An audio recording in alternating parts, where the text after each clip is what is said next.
বিসমিল্লাহির রহমানির রহিম। আজকে হচ্ছে 3 জুন 2025। আমাদের বার কাউন্সিল প্রিলিমিনারি অফলাইন ব্যাচের 11তম ক্লাস এবং ফৌজদারি কার্যবিধির 11তম ক্লাস। আজকে আমরা শুরু করব।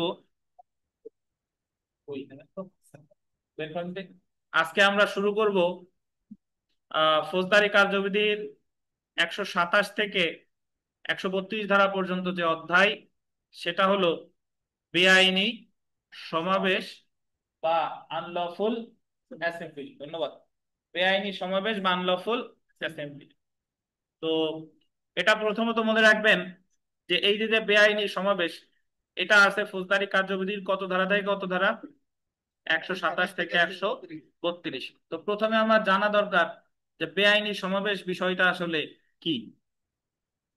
বেআইনি সমাবেশের কোনো সংজ্ঞা আমাদের ফৌজদারি কার্যবিধিতে দেওয়া হয় নাই। তবে দণ্ডবিধি 1860-এর 141 ধারায় বেআইনি সমাবেশের সংজ্ঞা দিছে। দণ্ডবিধিতে দণ্ডবিধিতে বলছে যে পাঁচ বা ততোধিক ব্যক্তি, কয়জন বলেন? পাঁচ বা ততোধিক ব্যক্তি একত্রিত হইয়া যদি কোনো বেআইনি কাজ করে, সংক্ষেপে বললে পাঁচ বা ততোধিক ব্যক্তি একত্রিত হইয়া যদি কোনো বেআইনি কাজ করে, তখন ওই ব্যক্তিদের সমাবেশটাকে বলা হবে বেআইনি সমাবেশ। কেমনে?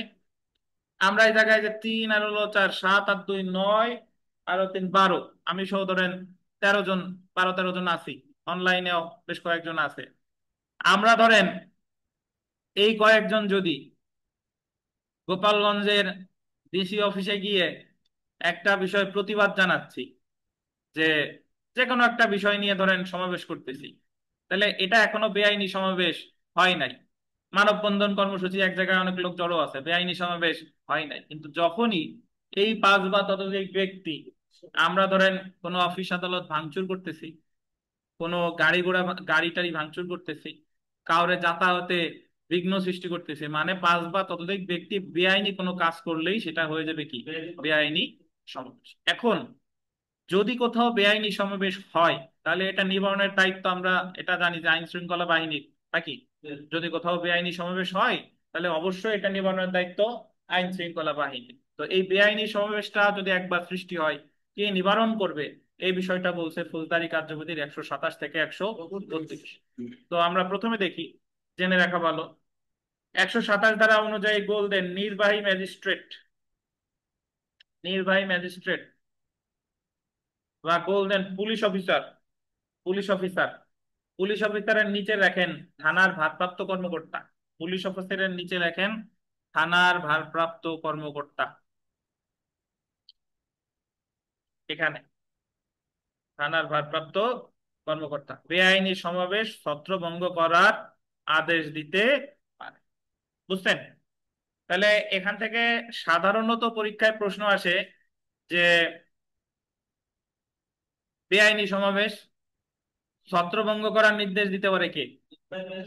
নির্বাহী ম্যাজিস্ট্রেট পারে, আর পুলিশ অফিসার পারে, বাট ওই পুলিশ অফিসারকে হতে হবে কি? থানার ভারপ্রাপ্ত। বুঝতে পারছেন? ওকে। যদি অন্য কোনো উপায়ে ছত্রভঙ্গ করা না যায়, ধরেন আমরা ওই যে ডিসি অফিসের সামনে ছিলাম, আমরা বেআইনি সমাবেশের সদস্য অলরেডি হয়ে গেছি, আমাদের থানার ভারপ্রাপ্ত কর্মকর্তা এসে ছত্রভঙ্গ করতে পারে নাই, বা স্বয়ং নির্বাহী ম্যাজিস্ট্রেট এসেও ছত্রভঙ্গ করতে পারে নাই, কারণ লোক সংখ্যা অনেক বেশি। জননিরাপত্তার স্বার্থে গোলদেন সামরিক শক্তি প্রয়োগ করে একটি বেআইনি সমাবেশ ছত্রভঙ্গ করা যায়। তাহলে বেআইনি সমাবেশ যদি সাধারণত ছত্রভঙ্গ করা না যায়, তাহলে বেআইনি সমাবেশ ছত্রভঙ্গ করা যাবে কি উপায়ে? সামরিক শক্তি, সামরিক শক্তি প্রয়োগ করে ছত্রভঙ্গ করা যাবে। এখন এই সামরিক শক্তিটা প্রয়োগের নির্দেশ দিবে কে? সেনাবাহিনীর লোকজন তো আর আগে থেকে জানে না। দেখেন, মেট্রোপলিটন এলাকায় সামরিক শক্তি প্রয়োগ দ্বারা বেআইনি সমাবেশ ছত্রভঙ্গ করার আদেশ দিতে পারে, গোল দিবেন পুলিশ কমিশনার। তাইলে আমরা যদি বার কাউন্সিলের সামনে এই সমাবেশটা করতাম, এবং বার কাউন্সিল যে থানার অধীনস্থ, ওই থানার ভারপ্রাপ্ত কর্মকর্তা সাধারণত ছত্রভঙ্গ করতে পারে নাই, তাহলে সামরিক শক্তি প্রয়োগের নির্দেশ দিতে পারতো কে? Police commissioner. এবং আন্ডারলাইন করবেন, মেট্রোপলিটন এলাকার বাইরে পারে গোল দেন নির্বাহী ম্যাজিস্ট্রেট। তাহলে আমাদের এইখান থেকেই এই ধরনের প্রশ্নই আসে যে মেট্রোপলিটন এলাকায় সামরিক শক্তি প্রয়োগের নির্দেশ দিতে পারে কে? মেট্রোপলিটন এলাকায় পারে হচ্ছে পুলিশ কমিশনার, আর মেট্রোপলিটন এলাকার বাইরে মেট্রোপলিটন এলাকার বাইরে নির্বাহী। না, থানার ভারপ্রাপ্ত কর্মকর্তা হবে না। সামরিক শক্তির প্রশ্ন আসলে হয় পুলিশ কমিশনার নাইলে নির্বাহী ম্যাজিস্ট্রেট। ওই ক্ষেত্রে থানার ভারপ্রাপ্ত কর্মকর্তার অধিক মানে এখতিয়ার নেই। গণ উৎপাত অপসারণের জন্য শর্তাধীন আদেশ দিতে পারে conditional order of for removal of public nuisances জেলা ম্যাজিস্ট্রেট বা অন্য কোনো নির্বাহী ম্যাজিস্ট্রেট। ধারা 133 বলতেন, ধারা 133। তো সবার আগে জানা দরকার পাবলিক নিউইসেন্স বা গণ উৎপাত জিনিসটা আসলে কি। পাবলিক নিউইসেন্স মোটামুটি আপনারা সবাই শুনছেন, বাট গণ উৎপাতও শুনছেন বা গণ উপদ্রব বলে। এটা আসলে কি? গণ উপদ্রব মানে হলো যে আমাদের চারপাশে এমন একজন ব্যক্তি এমন একটা কাজ করতেছে যে কাজের ফলে আশেপাশের লোকজনের বিরক্তির সৃষ্টি করে, এটারে বলে গণ উৎপাত। আপনি একটা পোষা প্রাণী একটা কুকুর পালেন, কিন্তু ওই কুকুরটা প্রায় পথচারীদের ভয় দেখায় বা প্রায় পথচারীদের কামড়ায়, তাহলে এটা এক ধরনের কি? গণ উৎপাত। আপনি প্রতিদিন সকালে উঠে হারমোনিয়াম নিয়ে বসে এমন বেসুরা গলায় গান করেন যে আশেপাশের ফ্ল্যাটের লোকজন থাকতে পারে না, এটা একটা কি? গণ উৎপাত। আপনি বিবাহের অনুষ্ঠান হয়, দু একদিন জোরে লাউড স্পিকারে গান বাজায় ভিন্ন কথা, কিন্তু আপনি রেগুলার গান চালান জোরে জোরে, এটা এক ধরনের কি? গণ উৎপাত। বুঝতে পারছেন? আপনি কনস্ট্রাকশন কাজ চলতেছে 10 তলা বিল্ডিং এর, এখন আশেপাশে প্রায় ইট পড়ে, ইট পড়ে মাথা টাথা ফাইটে একজন মারাও গেছে, তাহলে এটা এক ধরনের কি? গণ উৎপাত। সরকারি রাস্তায় আপনি আপনার কনস্ট্রাকশন কাজ করতেছেন, সরকারি রাস্তা ব্লক করে অর্ধেক রাস্তায় ইট বালু সিমেন্ট রাখছেন, রিক্সা টিক্সা চলতে পারে না, এটা একটা কি? গণ উৎপাত। তারপরে সরকারি খাল সরকারি নদীতে দোকান দিছেন, দোকান এমন দোকান দিছেন যে খালের অর্ধেকই শেষ, তাহলে এটা এক ধরনের কি? গণ উৎপাত। ফুটপাত দখল করছেন, লোকজন হাঁটতে পারে না, এটা এক ধরনের কি? গণ উৎপাত। বুঝতে পারছেন?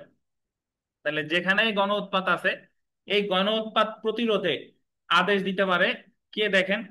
আহ গণ উৎপাত অপসারণে, অপসারণে দ্যাট মিনস ওই বাধাগুলো সরানোর জন্য শর্তাধীন আদেশ দিতে পারে জেলা ম্যাজিস্ট্রেট অথবা অন্য কোনো নির্বাহী ম্যাজিস্ট্রেট। ধারা কত? 133। ধারা 133। তাহলে পরীক্ষায় প্রশ্ন আসবে যে গণ উৎপাত প্রতিরোধে শর্তাধীন আদেশটা কে দিতে পারে? জেলা ম্যাজিস্ট্রেট বা অন্য কোনো নির্বাহী ম্যাজিস্ট্রেট। কত ধারায়? 133 ধারা। বুঝছেন? এবং এখানে একটু লিখে রাখেন যে দেওয়ানি কার্যবিধির 51 ধারা, 91 ধারা, দেওয়ানি কার্যবিধির 91 ধারা।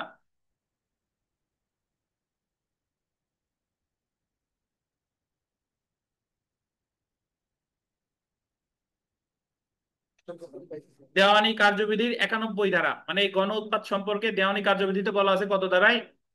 91 ধারা। তারপর একটু লিখে রাখেন দণ্ডবিধির 268 ধারায় সংজ্ঞা, 268 ধারায় সংজ্ঞা এবং 290 ধারায় শাস্তি।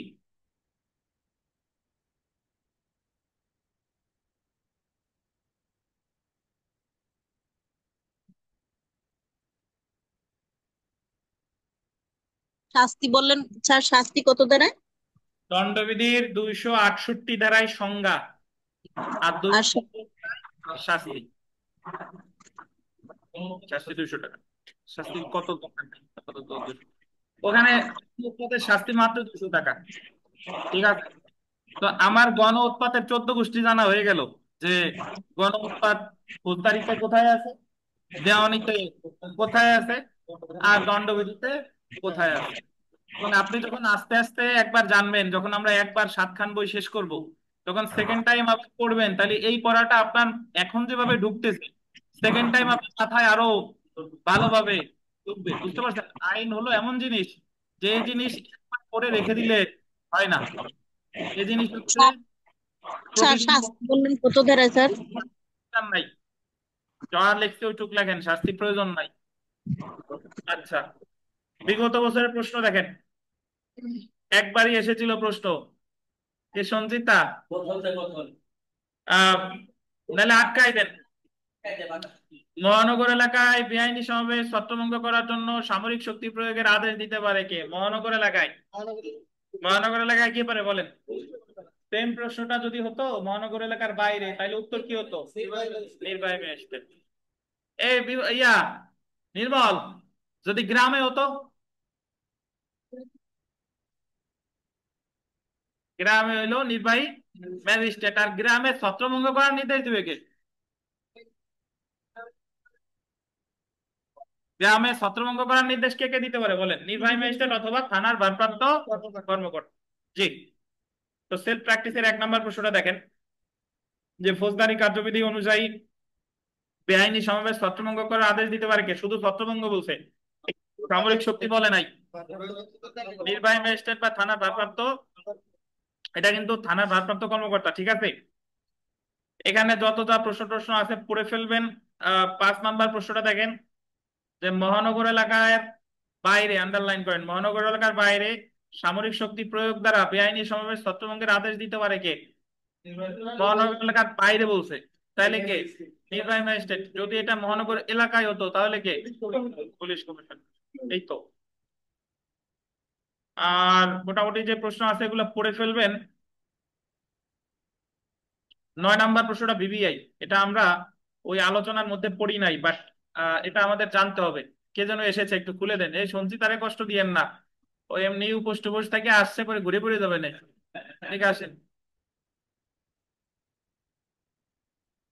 আচ্ছা, গণ উৎপাত অপসারণের জন্য জেলা ম্যাজিস্ট্রেট বা অন্য কোন নির্বাহী ম্যাজিস্ট্রেট কর্তৃক প্রদত্ত শর্তাধীন আদেশ, conditional order for removal of public nuisance বিষয়ে আন্ডারলাইন করেন, প্রশ্ন তোলা যাবে না। মানে একটু আগে তো আমরা জানলাম যে গণ উৎপাত অপসারণ করতে পারে জেলা ম্যাজিস্ট্রেট অথবা কে? নির্বাহী ম্যাজিস্ট্রেট।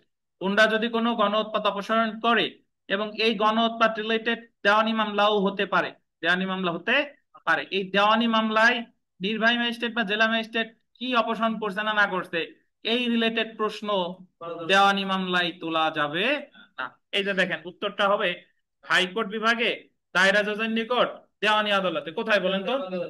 দেওয়ানি আদালতে। বুঝতে পারছেন? তাহলে এটার উত্তর হবে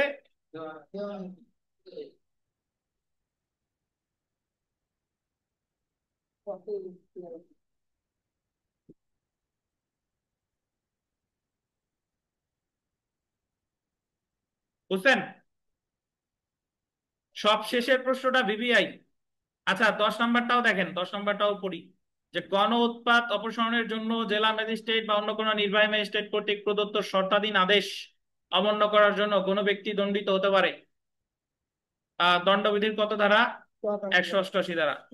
মানে এটার অর্থ হলো যে আপনি কুকুর পালেন, নির্দেশ দিয়ে গেছে যে কুকুর আপনি পালতেই পারেন, বাট কুকুরের গলায় শিকল দিতে হবে। বুঝছেন? আপনি 2 দিন শিকল দিছেন, 3 দিনের মাথায় আবার ছেড়ে দিছেন, তাহলে আপনি দণ্ডবিধির কত ধারায় দণ্ডিত হবেন? 188 ধারায়। হ্যাঁ, ওটা আসতেছি। আবার আপনি গান গান, 5 দিন গান গাইতে নিষেধ করছে, মানে সরি, গান গাইতে নিষেধ করছে, 5 দিন গান না, এবার পরে ঠিকই গাওয়া শুরু করছেন, তাহলে আপনি দণ্ডবিধির কত ধারায় দণ্ডিত হবেন? 188 ধারা। 6 নম্বর প্রশ্নটা বিবিআই, মানে একেবারে শেষেরটা। ফৌজদারি কার্যবিধির ড্যাশ দ্বারা ম্যাজিস্ট্রেট নিষেধাজ্ঞা জারি করতে পারে। আমাদের ফৌজদারি কার্যবিধিতে নিষেধাজ্ঞা বা ইনজাংশন রিলেটেড একটাই সেকশন আছে, সেটা হলো 142 ধারা। 142 ধারা, 142 ধারায় আছে যে গণ উৎপাত প্রতিরোধের নিষেধাজ্ঞা দিতে পারে, নিষেধাজ্ঞা। 133-এ হলো অপসারণ, আর 142 হলো নিষেধাজ্ঞা। অপসারণ আর নিষেধাজ্ঞা এক জিনিস না। অপসারণ মানে হলো টোটালি ওই জিনিসটা সরাই দিছে, আর নিষেধাজ্ঞা মানে হলো আপাতত এটা তুমি করবা না। নিষেধাজ্ঞার ইংরেজি ইনজাংশন। নিষেধাজ্ঞা আদালতের এমন একটা আদেশ যা কোনো ব্যক্তিকে কোনো কাজ করতে বাধ্য করে বা কোনো কাজ করা থেকে বিরত রাখে, এটাকেই বলা হচ্ছে ইনজাংশন বা নিষেধাজ্ঞা। তাহলে বিপাশ ভাই, আমাদের ফৌজদারি কার্যবিধিতে নিষেধাজ্ঞার যে বিধান, এটা কত ধারায় আছে? 142 ধারায়। কে জারি করতে পারে? পুলিশ। কে? বিচারিক ম্যাজিস্ট্রেট। বিচারিক ম্যাজিস্ট্রেট। নির্বাহী ম্যাজিস্ট্রেট বা জেলা ম্যাজিস্ট্রেট, ঠিক আছে। কারণ গতকাল তো বলে দিছিলাম 107 থেকে 153 পর্যন্ত বিচারিক ম্যাজিস্ট্রেটের কোনো কার্যক্রম নেই। তাহলে সঞ্চিতা, এই যে যে নিষেধাজ্ঞা জারি করে জেলা ম্যাজিস্ট্রেট বা নির্বাহী ম্যাজিস্ট্রেট, এটা কোন কিসের ক্ষেত্রে নিষেধাজ্ঞা জারি করে, মানে কি বন্ধ করার জন্য নিষেধাজ্ঞা জারি করছে, এটা হলো প্রশ্ন।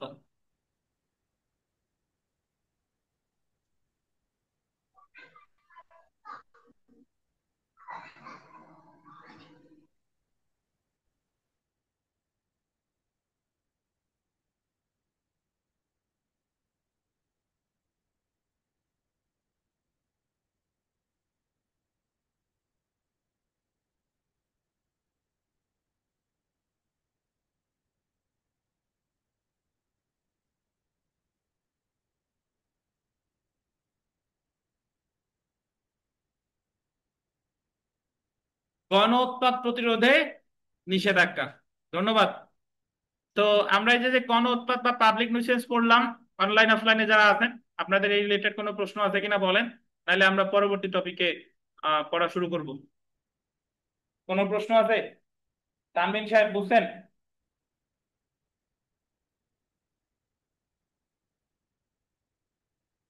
ফেরদৌস সাহেব, ইমন সাহেব, বিমল সাহেব, কোনো প্রশ্ন আছে?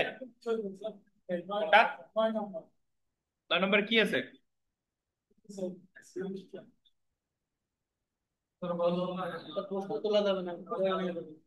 আচ্ছা, 9 নম্বর বুঝতেন কে? কেউ ওই জায়গা বুঝতেন? 9 নম্বর কেউ বুঝতেন? আপনারা যারা আছেন অনলাইন অফলাইন, 9 নম্বর প্রশ্নটা বুঝতেন? কেউ আছেন? আচ্ছা, 9 নম্বর শুনেন। আমরা যখন দেওয়ানি কার্যবিধি পড়বো, তো দেওয়ানি কার্যবিধির 91 ধারায় বলা আছে যে গণ উৎপাত প্রতিরোধে অ্যাটর্নি জেনারেল অথবা অ্যাটর্নি জেনারেলের অনুমতিক্রমে দুই বা ততোধিক ব্যক্তি দেওয়ানি আদালতে মামলা দায়ের করতে পারে। অর্থাৎ গণ উৎপাত প্রতিরোধে জেলা ম্যাজিস্ট্রেট বা নির্বাহী ম্যাজিস্ট্রেট যেরকম অ্যাকশন নিতে পারে, ঠিক একইভাবে গণ উৎপাতের বিরুদ্ধে দেওয়ানি মামলাও করা যেতে পারে। তো এখন ফৌজদারি অ্যাকশন আর দেওয়ানি মামলা দুইটা কিন্তু এক নেচারের না। ফৌজদারিতে সবসময় হয় শাস্তি, আর দেওয়ানিতে হয় কি, প্রতিকার বা ক্ষতিপূরণ। তাহলে একই বিষয় নিয়ে ধরেন যে আপনি আপনার বাসার সামনে ওই আপনার উদাহরণে দেই, ধরেন আমাদের ইসমাইল সাহেব, ওনার সাপের খামার আছে বা কুকুরের খামার আছে। তো মাঝে মাঝেই এই কুকুরগুলা, মানে সাপের দুই একটা ছুটে গিয়ে এদিক সেদিক চলে যায়, মানুষে কামড়ায়। সাপের খামার হয় কিন্তু, জানেন তো, সাপের খামার হয়। তো ওনার বিরুদ্ধে যদি জেলা ম্যাজিস্ট্রেট বা নির্বাহী ম্যাজিস্ট্রেট মানে কোনো অ্যাকশন নিল, ধরেন নিষেধাজ্ঞা দিল যে আপনি এই এই এটা আপাতত বন্ধ রাখেন বা এটা অপসারণ করেন, বুঝছেন তো? এখন এই রিলেটেড ওই ফৌজদারি অ্যাকশন তো নিছেই, পরে এই গণ উৎপাত রিলেটেড একটা দেওয়ানি মামলাও দেওয়ানি আদালতে দায়ের করছে এলাকাবাসী, এলাকাবাসী করছে। তো এখন ইসমাইল যদি বলে যে ওনার এই আমারে আবার এই দেওয়ানি মামলার ভিতর টানছেন কেন, আমার তো যা সর্বনাশ করার জেলা ম্যাজিস্ট্রেট নির্বাহী ম্যাজিস্ট্রেট করতে বন্ধ তো করেই দিছে, আবার এই দেওয়ানি মামলা করে আবার ওই দেওয়ানি মামলা কেন করলো, আগেই তো যাওয়ার হয়ে গেছে। তো ইসমাইল এই ধরনের কোনো কথা দেওয়ানি মামলায় তুলতে পারবেন না। মানে দেওয়ানি মামলার ক্ষেত্রে ফৌজদারি অ্যাকশনের বিষয়ে ওই যে গণ উৎপাত রিলেটেড যে অ্যাকশনটা নিল, এই বিষয়ে কোনো তথ্য মানে প্রশ্ন তোলা যাবে না, বুঝছেন? ওকে, আমরা তাহলে খুবই গুরুত্বপূর্ণ একটা বিষয় এখান থেকে 1 নম্বর পেতেই পারেন, 144। মোটামুটি আপনারা 144 এর বিষয়ে যে আইনের স্টুডেন্ট না, সেও 144 ধারা জারি সম্পর্কে বুঝুক না বুঝুক, একটা ধারণা আছে যে 144 ধারা জারি করছে। তো 144 ধারা হলো একটা extra ordinary relief. Extra ordinary means অনন্য সাধারণ প্রতিকার। যখন সাধারণ উপায়ে সাধারণ উপায়ে কোনো মানে একটা বিষয় সমাধান করা যাচ্ছে না, স্বাভাবিক উপায়ে নিরাপত্তা আহ, মানে নিরাপত্তা বহাল রাখা যাচ্ছে না, নিরাপত্তার প্রতি হুমকি স্বরূপ, জনজীবনের প্রতি হুমকি স্বরূপ এমন কোনো ঘটনা ঘটার যখন আশঙ্কা দেখা দেয়, তখন জরুরি পরিস্থিতিতে নির্বাহী ম্যাজিস্ট্রেট বা জেলা ম্যাজিস্ট্রেট 144 ধারার আদেশ দিয়ে থাকে ওই ধরনের ঘটনা বা ওই ধরনের বিশৃঙ্খলা যাতে না ঘটে। সাধারণত 144 হচ্ছে এক ধরনের preventive relief. What is preventive relief? ঘটনা ঘটার আগেই যে প্রতিকার নেওয়া হয় বা যে প্রতিকার প্রার্থনা করা হয় সেটাকেই বলে প্রিভেন্টিভ রিলিফ। এর আগে আমরা প্রিভেন্টিভ রিলিফ পড়ে এসেছি যে 107 থেকে 1110, মানে মানে 110, 107 থেকে 110 পর্যন্ত যা আছে, অসদাচরণ কি করছে? করে নাই। শান্তিভঙ্গ কি করছে? করে নাই। যাতে না করে সেই জন্যই তো আমি মামলাটা করছি। বুঝতে পারছেন? তাহলে 144 ধারা হলো যখন এমন কোনো ঘটনা ঘটে যাচ্ছে যা মানুষের জীবনের প্রতি হুমকি স্বরূপ, মানুষের স্বাস্থ্যের প্রতি হুমকি স্বরূপ, মানুষের সার্বিক যে নিরাপত্তা পরিস্থিতির প্রতি হুমকি স্বরূপ, এরকম কোনো ঘটনা যাতে না ঘটে সেই ক্ষেত্রে জেলা ম্যাজিস্ট্রেট বা নির্বাহী ম্যাজিস্ট্রেট 144 ধারার আদেশ প্রদান করে থাকেন, যাতে এই ধরনের কোনো ঘটনার উদ্ভব বা উৎপত্তি না হয়। বুঝছেন? কেমনে? ধরেন পল্টন ময়দানে বিএনপিও সমাবেশ ডাকছে, আবার এনসিপির নেতারাও, এনসিপি নাকি, এনসিপির নেতারাও সমাবেশ ডাকছে। তাহলে এখন এক জায়গায় যদি একই সময় দুই দল সমাবেশ ডাকে, তাহলে ওই জায়গায় একটা বিশৃঙ্খলা মানে সৃষ্টির আশঙ্কা থেকে যায়। তো যাতে এরকম কোন ধরনের বিশৃঙ্খলা না ঘটে, যাতে আইন শৃঙ্খলা পরিস্থিতির অবনতি না ঘটে, সেই জন্য নির্বাহী বা জেলা ম্যাজিস্ট্রেট আপনার 144 ধারা আদেশ দিয়ে তাদেরকে প্রতিরোধ করতে পারে যে তোমাদের কারোরই এ জায়গায় সমাবেশের দরকার নাই। বুঝছেন? তো তাহলে 144 ধারা কি ঘটনা ঘটার আগে না ঘটনা ঘটানোর পরে? ঘটনা ঘটার কি আগে। এই হলো কথা। এখন 144 ধারার আদেশ যদি কোনো ম্যাজিস্ট্রেট দেয়, এটা একটানা বলবৎ থাকতে পারে 2 মাস। কতদিন? 2 মাস। এই 2 মাসের বেশি বলবৎ থাকবে না। আর 144 ধারা আদেশের বিরুদ্ধে সংক্ষুব্ধ ব্যক্তির প্রতিকার হলো রিভিশন। কি বলে? রিভিশন। 144 ধারা আদেশের বিরুদ্ধে সংক্ষুব্ধ ব্যক্তির প্রতিকার রিভিশন। সো আমরা একটু পড়া শুরু করি। দেখেন, আসন্ন বিপদ বা উৎপাতের জরুরি ক্ষেত্রে অস্থায়ী আদেশসমূহ, temporary orders in urgent cases of nuisance or apprehended danger, যে 144 ধারা জারি করতে পারে, আহ ফৌজদারি কার্যবিধির অধীন 144 ধারা জারি করতে পারে, আন্ডারলাইন করেন, জেলা ম্যাজিস্ট্রেট। সঞ্চিতা, মন খারাপ নাকি? দুপুরে খাইছেন নাকি উপোস আছেন আবার? না কি যেন আপনাদের একাদশী আছেন নাকি আবার? আচ্ছা দেখেন, জেলা ম্যাজিস্ট্রেট বা সরকার কর্তৃক বিশেষভাবে ক্ষমতাপ্রাপ্ত অন্য কোনো নির্বাহী ম্যাজিস্ট্রেট বা 144 ধারার অধীন দায়িত্ব পালন করতে কোনো জেলা ম্যাজিস্ট্রেট, তার মানে 144 ধারা আদেশ দিবে জেলা ম্যাজিস্ট্রেট বা নির্বাহী ম্যাজিস্ট্রেট। এখন আমরা চলে আসি যে যখন 144 ধারার আদেশ জারি করা যায়, যদি ম্যাজিস্ট্রেট মনে করে যে তার 144 ধারার আদেশ আইনসঙ্গতভাবে নিযুক্ত, আন্ডারলাইন করবেন, কোনো ব্যক্তির প্রতি প্রতিবন্ধকতা, কোনো ব্যক্তির প্রতি কি বলেন? প্রতিবন্ধকতা, বিরক্তি, আঘাত, তারপরে যে আবার প্রতিবন্ধকতা, বিরক্তি বা আঘাতের ঝুঁকি সম্ভবত প্রতিরোধ করবে। ঝুঁকি মানে এখনো ঘটে নাই, কিন্তু কি প্রতিরোধ করবে বা নিবারণে সহায়তা করবে, বা মনুষ্য জীবন স্বাস্থ্য নিরাপত্তার প্রতি বিপদ সম্ভবত প্রতিরোধ করবে বা নিবারণে সহায়তা করবে, বা কোনো দাঙ্গা হাঙ্গামা সম্ভবত প্রতিরোধ করবে বা নিবারণে সহায়তা করবে। সেই ক্ষেত্রে আশু প্রতিরোধে, আশু, কতদিন অনলাইনে পড়াচ্ছিলাম, একজন জিজ্ঞাসা করছে স্যার আশু কি? আশু মানে কি জানেন? আশু মানে হলো দ্রুত। আশু প্রতিরোধে বা দ্রুত প্রতিকার বিধান করতে এমন ম্যাজিস্ট্রেট কোনো ব্যক্তিকে কোনো কার্য করা হতে বিরত রাখতে অথবা যে কোনো ব্যক্তিকে তার দখলীয় বা পরিচালনাধীন কোনো সম্পত্তির ব্যাপারে কোনো ব্যবস্থা গ্রহণের নির্দেশ দিতে পারে। তো জেনে রাখা ভালো। দেখেন যে 144 দ্বারা জারি করে জেলা ম্যাজিস্ট্রেট বা অন্য কোনো নির্বাহী ম্যাজিস্ট্রেট, বলেন তো বিচারিক ম্যাজিস্ট্রেট কি 144 দ্বারা জারি করতে পারে কিনা? বিচারিক ম্যাজিস্ট্রেট 144 ধারা জারি করতে পারেন। 144 ধারার আদেশ বল দিবেন সর্বোচ্চ 2 মাসের জন্য বলবৎ থাকে। কতদিন? 2 মাস। জেলা ম্যাজিস্ট্রেটের 144 ধারা আদেশের বিরুদ্ধে দায়রা জজের কাছে, আন্ডারলাইন করবেন, রিভিশন দায়ের করা যায়। তাহলে মুসলেকার আদেশ দিলে করা যায় রিভিশন। 118 আদেশের বিরুদ্ধে করা যায় কি? আপিল। আপিল 406 ধারায়। আর 144 ধারার আদেশ দিলে করা যায় কি? রিভিশন। এটা খেয়াল রাখেন। এই ধারার বিধানসমূহ কোন মেট্রোপলিটন এলাকার জন্য প্রযোজ্য হবে না। The provisions of this section shall not apply to A metropolitan area. মানে 144 ধারার যে বিধান, এটা মেট্রোপলিটন এলাকায় প্রযোজ্য হবে না। তো প্রশ্ন করতে পারেন যে স্যার তাহলে মেট্রোপলিটন এলাকায় 144 ধারা জারি করা যায় না? যায়, বাট এটা নির্বাহী ম্যাজিস্ট্রেট পারবে না, ওটা করে হচ্ছে আপনার পুলিশ কমিশনার। অর্থাৎ দেখেন, মেট্রোপলিটন ম্যাজিস্ট্রেট এলাকায় কোনো ম্যাজিস্ট্রেটকে 144 ধারা জারি করার ক্ষমতা দেওয়া হয়নি, কিন্তু মেট্রোপলিটন এলাকায় 144 ধারা জারির ক্ষমতা মেট্রোপলিটন পুলিশ কমিশনারকে দেওয়া হয়েছে। তাহলে মেট্রোপলিটন এলাকায় 144 ধারা জারি করবে কে?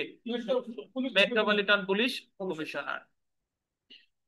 তারপরে দেখেন ম্যাজিস্ট্রেট বলতেন স্ব উদ্যোগে, স্ব উদ্যোগে, স্ব উদ্যোগের ইংরেজি জানেন কেউ? সোমোটো নাকি? এস ইউ ও এম ও টি ও, এস ইউ ও এম ও টি ও, সোমোটো।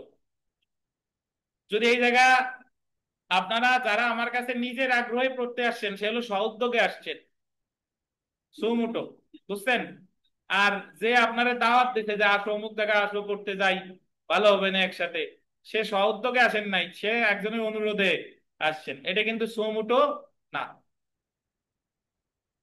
তো ম্যাজিস্ট্রেট বলতেন স্ব-উদ্যোগে বা কোনো ব্যক্তির আবেদন ক্রমে 144 ধারা আদেশ বাতিল বা পরিবর্তন করতে পারে। তাহলে 144 ধারার আদেশ একটা জিনিস মনে রাখবেন, ম্যাজিস্ট্রেট নিজের ইচ্ছায়ও জারি করতে পারে, নিজের ইচ্ছাও বাতিল করতে পারে, বা কারো আবেদনের ভিত্তিতেও জারি করতে পারে, কারো আবেদনের ভিত্তিতেও বাতিল করতে পারে। এখানে একটু এক্সট্রা দিয়ে একটা কথা লেখেন,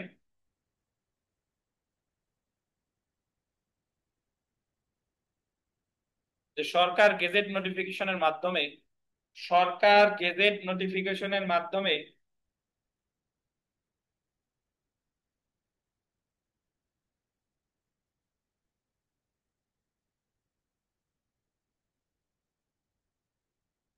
144 ধারা আদেশের,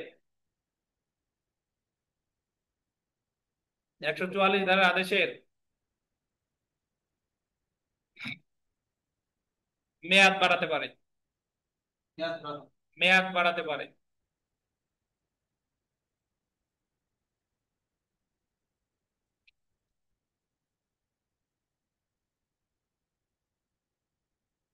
তাহলে 144 ধারার যে বিষয়টা, এটা তাহলে 2 মাস সর্বোচ্চ বলবৎ থাকে, তো 2 মাস, বাট এটা বাড়াতে পারবে কে? সরকার। কিসের মাধ্যমে? যে নির্বাহী ম্যাজিস্ট্রেট বা যে জেলা ম্যাজিস্ট্রেট 144 ধারা আদেশ দিল, তিনি কি বাড়াতে পারবে? তিনি বাড়াতে পারবে না। এটা পারবে কে? সরকার গেজেট নোটিফিকেশনে। আশা করি বুঝতে পারছেন।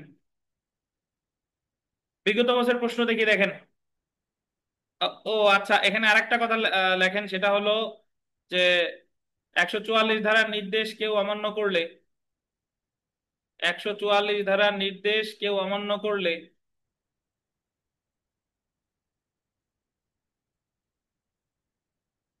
144 ধারার নির্দেশ কেউ অমান্য করলে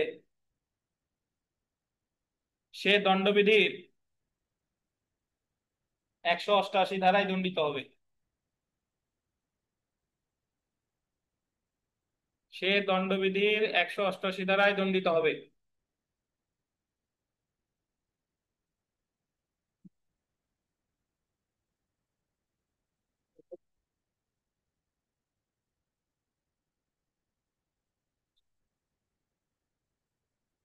কত ধারায় দণ্ডিত হবে বলেন?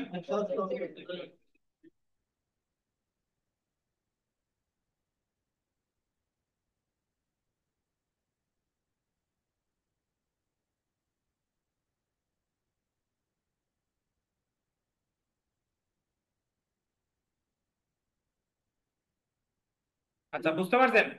তাহলে 144 নিয়ে আপনাদের কোনো প্রশ্ন আছে কিনা বলেন। অনলাইনে যারা যারা আছেন, অফলাইনে যারা আছেন, প্রশ্ন আছে কিনা? প্রশ্ন না থাকলে আমি আপনাদের প্রশ্ন করব।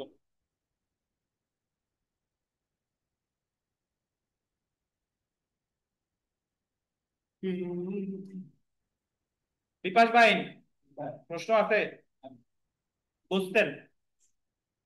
তাহলে আপনি একটা উদাহরণ দেন তো, যে 144 এর আদেশ, মানে আপনি গোপালগঞ্জের একটা উদাহরণ দেন, বা আপনার বাড়ির আশেপাশের একটা উদাহরণ দেন, যে ওয়েন ম্যাজিস্ট্রেট মানে এই 144 ধারার আদেশ দিতে পারে। When an executive magistrate can order under 144 of the Code of Criminal Procedure.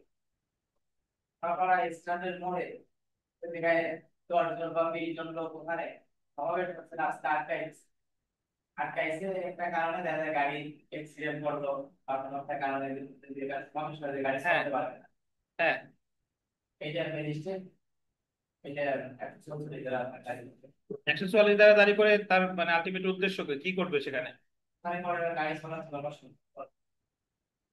ওখান থেকে বেআইনি সমাবেশটা, আপনি যেটা বলতেছেন তাহলে ছত্রভঙ্গ হয়ে গেল। ও, আপনি যেটা বলতেছেন এর আগে পড়ছি আমরা, ওই যে থানার ভারপ্রাপ্ত কর্মকর্তা গিয়ে ছত্রভঙ্গ করে দিল যে এই জায়গা রাস্তা পরিষ্কার করো। কিন্তু 144 হলো তখন যে দুইটা গাড়ি অ্যাক্সিডেন্ট হয়েছে, তখন 144 জারি করছে যে এই জায়গা যাতে কেউ না আসে। বুঝছেন? কিন্তু বেআইনি সময় যখন একবার হয়ে গেছে তখন তো আর 144, তখন হলো ছত্রভঙ্গ করার নির্দেশ, ছত্রভঙ্গ করে তারপর 144 করতে পারে যে ছত্রভঙ্গ শেষ, এই মুহূর্তে যেন আর কেউ না আসে। বুঝছেন? তো এই হলো আমার বেআইনি সমাবেশ। তো এখন এই বেআইনি সমাবেশ রিলেটেড মোটামুটি আমরা বেশ ধারণা লাভ করলাম। আমরা বিগত বছরের প্রশ্ন যদি দেখি, the code of criminal procedure 1898 এর 144 ধারার ক্ষমতা বলে আদেশ প্রদান করতে পারে কে বলেন? জেলা magistrate. The code of criminal procedure 1898 এর 144 ধারার বিধান সমূহ কোন এলাকায় প্রযোজ্য হবে না? কোন এলাকায়? মহানগর। মহানগর মানে হলো মেট্রোপলিটন এলাকায়। আচ্ছা, এখন একটা জিনিস আপনাদের এই লাস্টের প্রশ্নটা, এই অনলাইনে লুপসানায় 3 নাম্বার প্রশ্ন পড়েন, লুপসানা জি স্যার। স্ক্রিনে যে নাম প্রশ্নটা দেখা যাচ্ছে এটা পড়েন। জি স্যার। ফৌজদারি কার্যবিধির 144 ধারার অধীন প্রদত্ত আদেশ সাধারণত সর্বোচ্চ কতদিন বলবৎ থাকে? ক 6 মাস, খ 1 বছর, গ 2 মাস, ঘ 30 দিন। কয়দিন থেকে বলেন লুপসানা? 2 মাস স্যার, 2 মাস। 2 মাস থাকে, ধন্যবাদ। 2 মাসের বেশি বাড়াইতে পারে কে? স্ক্রিনে লেখা আছে, কে বাড়াইতে পারে? সরকার গেজেট নোটিফিকেশনের মাধ্যমে মেয়াদ বাড়াতে পারে। সরকার গেজেট নোটিফিকেশনের মাধ্যমে? গেজেট তো বাঙালির ভুল হওয়ার কথা না, এক গেজেটের জন্য সরকার পতন হয়ে গেছে। গেজেট কি ভুল হওয়ার কথা? আচ্ছা।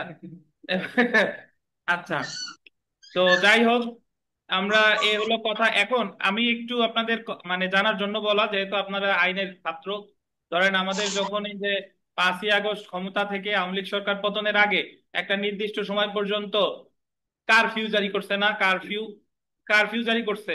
এই কারফিউটারে অনেকে আপনারা ভাবেন যে কারফিউ বোধহয় ফৌজদারি কার্যবিধির 144 ধারা, বাট অ্যাকচুয়ালি কারফিউ ফৌজদারি কার্যবিধির 144 ধারা না।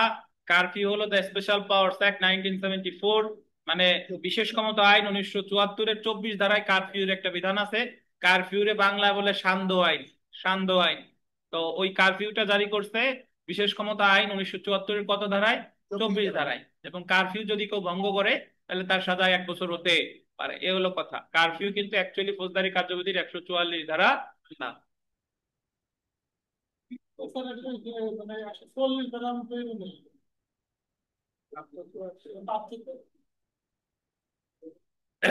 দেখেন, আচ্ছা, তো এখানে যে প্রশ্ন টশ্ন আছে এগুলো মোটামুটি আপনারা জানবেন। আমরা চলে আসি 145। যদি কোনো প্রশ্ন, আমি আবারও বলি অনলাইন অফলাইনে যারা আছেন, যদি কোনো প্রশ্ন না বুঝে থাকেন অবশ্যই আমাদের প্রশ্ন করবেন। আমি চাই আপনারা প্রশ্ন করেন, প্রশ্ন করার সংস্কৃতি গড়ে উঠুক, তবে ফালতু প্রশ্ন না। মানে যে প্রশ্নটা আপনার গঠনমূলক, পড়ার স্বার্থে। প্রশ্ন বেশি করলে যে পড়ায় তারও পড়ার প্রতি আগ্রহ বেড়ে যায়, যে এরা কি প্রশ্ন না কি প্রশ্ন করে, তো প্রস্তুতি ভালোভাবে দেখে কি করা। তো আপনারা এভাবে মনের মধ্যে যা আছে এই টপিক রিলেটেড বা এর বাইরেও কিছু থাকলে প্রশ্ন করবেন। দেখেন, তা আমরা চলে আসি এর পরের যে বিধানটা, ভিভিআই 145 থেকে 148, আর একটা গুরুত্বপূর্ণ বিধান, স্থাবর সম্পত্তি সম্পর্কিত বিরোধ বা ডিসপুটস অ্যাজ টু ইমুভেবল প্রপার্টি। আখিনুর, আখিনুরের ঘুম ভাঙাই দিই। আখিনুর, 144 ধারার আদেশের বিরুদ্ধে প্রতিকার কি বলেন? রিভিউ না আপিল, কোনটা? রিভিশন। আচ্ছা আচ্ছা, গতকালের মতো হয় নাই নাকি? রিভিশন, জি।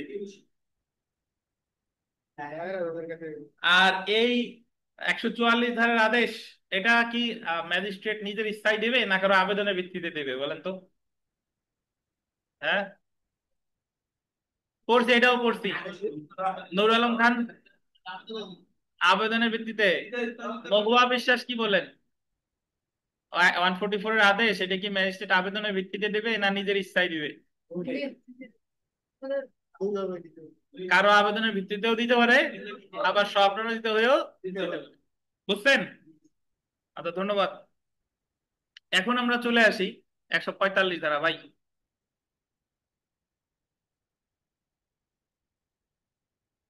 145। আচ্ছা, এখানে আরেকটা কথা 144 একটু লিখে রাখেন যে 144 স্থাবর ও অস্থাবর উভয় সম্পত্তির ক্ষেত্রেই প্রযোজ্য। স্থাবর ও অস্থাবর উভয় সম্পত্তির ক্ষেত্রেই প্রযোজ্য। 144 স্থাবর ও অস্থাবর উভয় সম্পত্তির ক্ষেত্রেই প্রযোজ্য।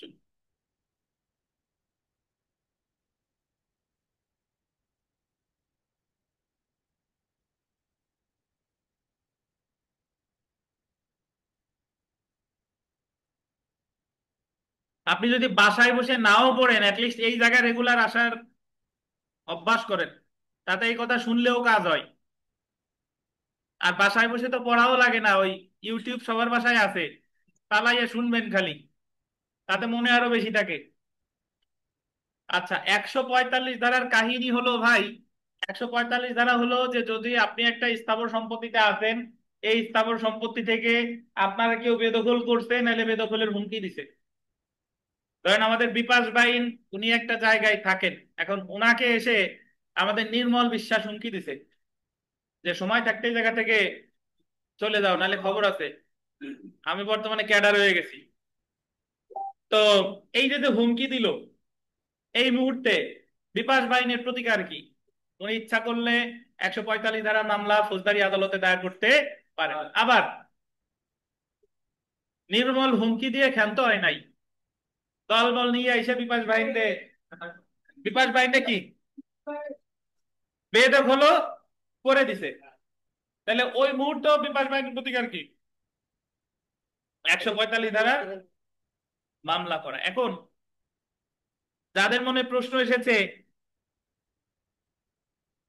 যে বেদখল যেহেতু হয়েছি, শোনেন, এই যে যে দুইটা সিচুয়েশন আমি বললাম, দুইটা সিচুয়েশন হলো, একটা ওনারে ভয় দেখাইছে, আর একটা হলো ওনারে কি বেদখল করছে। উভয় ক্ষেত্রে আসল প্রতিকার হলো দেওয়ানি মামলা। উভয় ক্ষেত্রে ধরেন যদি বেদখলের ভয় দেখায়, তাহলে দেওয়ানি মামলা করতে হয় মানে স্থায়ী নিষেধাজ্ঞার, স্থায়ী নিষেধাজ্ঞা। আর যখন ওনারা অলরেডি বেদখল করে ফেলেছে, তখন উনি হয় সুনির্দিষ্ট প্রতিকারের 9 ধারা মামলা করবেন, নাহলে 842 ধারার মামলা করবেন। মানে ওনার অ্যাকচুয়াল প্রতিকার কিন্তু দেওয়ানি মামলা। এখন প্রশ্ন এসে যায় যে তাহলে ফৌজদারি মামলার বিধান আছে কেন, বা ফৌজদারি মামলা আমি করব কেন? এটাই তো, এটা হলো এটা হলো একটা মানে আপাতত প্রতিকার, মানে টেম্পোরারি রিলিফ। কেমনে? মানে আপনি ধরেন বাসায় আপনি কাজ করতেছিলেন, কাজ করার সময় যে কোনো কিছুতে, ধরেন ছুরি দিয়ে আলু কাটতেছিলেন বা যাই কাটতেছিলেন, বটি দিয়ে কাটতেছিলেন, আপনার হাত কেটে গেছে। কেটে যায় না আমাদের? তো কেটে যাওয়ার সাথে সাথেই তো আমি ডাক্তারের কাছে যাই না, আগে তো আমি নিজে বাসায় কি আছে, ব্যান্ডেজ আছে কিনা, বা সিসল আছে কিনা, বা অন্য মলম টলম আছে কিনা, এটাতে আপাতত একটা প্রাথমিক চিকিৎসা নিয়ে তারপরে যাই আমরা কোথায়? ডাক্তারের কাছে। ডাক্তারের কাছে গেলে কখনো টিটেনাস ইনজেকশন দিল বা সেলাই করার দরকার হলে সে করবে, বাট আপাতত রিলিফটা হচ্ছে কি বলেন তো? বাসায় বসে ফার্স্ট এইডটা কিন্তু আমারই নিতে হবে। এই ফৌজদারি কার্যবিধির 145 এটা অনেকটা ফার্স্ট এইডের মতো, বুঝতে পারছেন? মূল প্রতিকার আমার কোথায়? দেওয়ানি আদালতে। অথবা যারা ফুটবল ক্রিকেট খেলা দেখেন, দেখবেন যে ফুটবল খেলতে গিয়ে মেসি বা নেইমার পায়ে হঠাৎ ব্যথা পাইছে, তো তখন পায়ে ব্যথা কাতরাচ্ছে বা হাতে ব্যথা পাইছে, তখন একটা স্প্রে করে, ম্যাজিক স্প্রে, ওই স্প্রেটা দিলে ওই মুহূর্তে ব্যথাটা সাথে সাথে উপশম হয়ে যায়। কিন্তু মাঠের বাইরে গিয়ে এক্সরে করে জানা গেল যে তার অ্যাঙ্কেল ভেঙে গেছে, তখন কিন্তু আর ওই এক্সরেতে আর কাজ হবে না, তখন আমার লাগবে কি? ওই স্থায়ী চিকিৎসা। স্থায়ী চিকিৎসা। তাহলে এই স্থাবর সম্পত্তি সংক্রান্ত বিরোধ, ওয়েদার আপনার বেদখলের হুমকি দেখ আর বেদখল করুক, এটার জন্য একটা খণ্ডকালীন বা আপাতত প্রতিকার হচ্ছে 145, বাট পার্মানেন্ট প্রতিকার কি? দেওয়ানি মামলা। এইটুক বুঝছেন? আচ্ছা, এটা হলো এক। আর দুই নাম্বার যেটা, সেটা হলো এমনি মজা হাসানোর জন্য বা ফান করার জন্য বলতেছি, যে উকিলরা তো দুই শ্রেণীর, কেউ করে সিভিল, কেউ করে ক্রিমিনাল। এখন আমি যদি ক্রিমিনাল করি, আমার কাছে যদি আমি যদি ক্রিমিনাল কেস করি, তাহলে আমার কাছে আসলে আমি ওই 145ই করবো, ওই দেওয়ানির পরামর্শ দেব না, কারণ ওই টাকা করা তো আমার দরকার ওই মুহূর্তে। বুঝতে পারছেন? আর এই জায়গায় দ্রুত প্রতিকার যাচ্ছে, আর যে সিভিল করবে সে আবার বলবে যে তোমার 145 দিয়ে কাজ নাই, তুমি সরাসরি দেওয়ানি করো। বুঝতে পারছেন? তো এখন এটা তো মজা করার জন্য বলা, বাট নর্মালি 145 অ্যাকচুয়ালি করা হলো দ্রুত প্রতিকার পাওয়ার জন্য। দ্রুত প্রতিকার, দ্রুত প্রতিকার কেমনে? মানে আপনি তো একটা দেওয়ানি মামলা, দেওয়ানি কার্যবিধি এখন আমরা পড়ি নাই, দেওয়ানি কার্যবিধি, দেওয়ানি মামলা একটা সময় সাপেক্ষ প্রক্রিয়া। যদিও আমি প্রতিকার স্থায়ীভাবে পাইতেছি, বাট দেওয়ানি মামলা করে এতদিনের মধ্যে, সমন দেয় 30 দিনের মধ্যে, লিখিত জবাব দেয় 60 দিনের মধ্যে, তারপরে ইস্যু গঠন হয় 15 দিনের মধ্যে, বিচার চূড়ান্ত শুনানি দিন নির্ধারণ হয় 120 দিনের মধ্যে, চূড়ান্ত শুনানি শেষ হয় 120 কার্য দিবসের মধ্যে, 7 দিনের মধ্যে রায় দেয়। এই হলো যদি সবচেয়ে কম সময় লাগে, সেটাই হলো এই একটা সময়ের বিধান বললাম। আর এরপর তো মামলা তো বছরের পর বছর চলেই থাকে।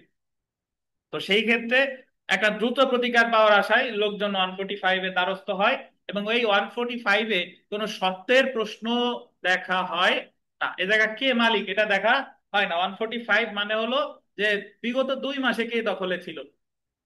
আমাদের বিপাশ বাইন্ডে তো আমরা হুমকি দিছিলাম, তাহলে বিপাশ বাইন্ডে হুমকি দেওয়ার কতদিনের মধ্যে ওনার মামলাটা করতে হবে? 2 মাস। অথবা ওনার যদি বেদখল করে, বেদখল হওয়ার কতদিনের মধ্যে করতে হবে? 2 মাসে। বুঝতে পারছেন? যদিও আমাদের প্র্যাকটিসে যেটা আছে গোপালগঞ্জে, যে কাউরে হুমকি দিছে সে এসে 145-এর মামলা করছে, কিন্তু বেদখল করলে আর 145-এর মামলা করলে বোধহয় দখল ফিরাইয়া দেয় না। আছে যারা কোর্টে যান, কিন্তু 145-এ কিন্তু বেদখল হইলেও দখল ফিরিয়ে দেওয়ার বিধান আছে, যদিও প্র্যাকটিসে নাই। কিন্তু 145-এ কিন্তু বলা আছে যে শুধু হুমকি না, যদি কাউরে বেদখলও করা হয় তবুও তার দখল ফিরিয়ে দেওয়ার বিধান 145-এ আছে। বুঝতে পারছেন? এবং যাই হোক, তো কোর্টে যা থাক, আমরা তো পরীক্ষা দেবো, কোর্টে যায় কোর্টেরটা শিখেন, আপাতত পরীক্ষারটা শিখি। দেখেন, তো স্থাবর সম্পত্তি তথা জমি জমা নিয়ে বিরোধ দেখা দিলে, তার ফলে শান্তিভঙ্গের আশঙ্কা দেখা দিলে 145 ধারায় আন্ডারলাইন করবেন, জেলা ম্যাজিস্ট্রেট বা সরকার দ্বারা ক্ষমতাপ্রাপ্ত নির্বাহী ম্যাজিস্ট্রেট প্রয়োজনীয় আদেশ দিতে পারে। তার মানে 145 মানেই কি? জেলা ম্যাজিস্ট্রেট অথবা নির্বাহী ম্যাজিস্ট্রেট। ফৌজদারি কার্যবিধি আইনের, অ্যাকচুয়ালি এই লাইনটা ভুল, ফৌজদারি কার্যবিধি আইন হয় না, বিধি মানেই হলো আইন। ফৌজদারি কার্যবিধির 145 ধারায় প্রসিডিং রুজু করার জন্য নিম্নলিখিত শর্ত পূরণ করতে হবে। প্রসিডিং মানে হলো ওই মামলাটা, কার্যধারা, আর রুজু মানে হলো ফাইলিং, দায়ের করা। রুজুর বাংলা কি? দায়ের করা। তো চলে আসি আমরা পুলিশ প্রতিবেদন বা তথ্যের ভিত্তিতে কার্যকর করা। জেলা ম্যাজিস্ট্রেট বা সরকার কর্তৃক বিশেষভাবে ক্ষমতাপ্রাপ্ত নির্বাহী ম্যাজিস্ট্রেট গোল দিবেন পুলিশ প্রতিবেদনের ভিত্তিতে, গোল দিবেন পুলিশ প্রতিবেদনের ভিত্তিতে বা অন্য কোনো তথ্যের ভিত্তিতে 145 ধারা জারি করতে পারে। সুতরাং গোল দিবেন স্ব উদ্যোগে ম্যাজিস্ট্রেট 145 ধারা জারি করতে পারে না, বরং এই ক্ষেত্রে পুলিশ প্রতিবেদন বা অন্য কোনো তথ্য থাকতে হবে। তাহলে আমরা শিখলাম কি? 144 ধারা স্ব উদ্যোগে জারি করা যায়? যায়। 145 ধারা যায়? যায় না। 145 ধারা সুমোটো হয় না, এটা পুলিশ প্রতিবেদন হতে হবে অথবা কি অন্য কোনো মাধ্যমে। এবার আমরা যে জিনিসটা পড়বো গুরুত্বপূর্ণ, দেখেন, ভূমি নিয়ে কোনো বিরোধ। আর একটা বিষয়, এই 144 ধারা কোন ধরনের সম্পত্তি? স্থাবর অস্থাবর উভয়। 145 শুধুমাত্র স্থাবর। জি।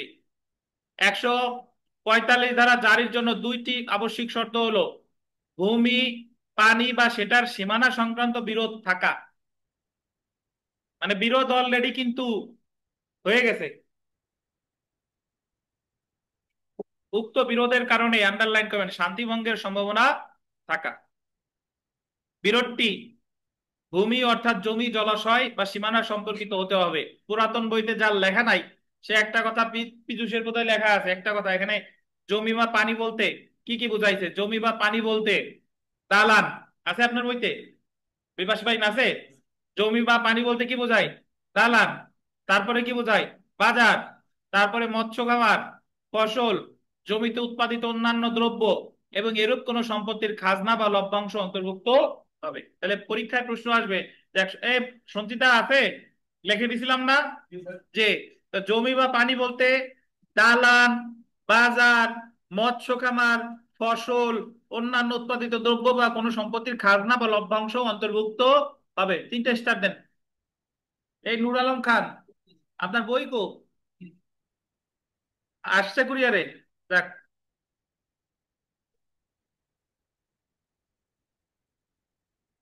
তাহলে নির্মল, জমি বা পানি বলতে কি কি বোঝায়?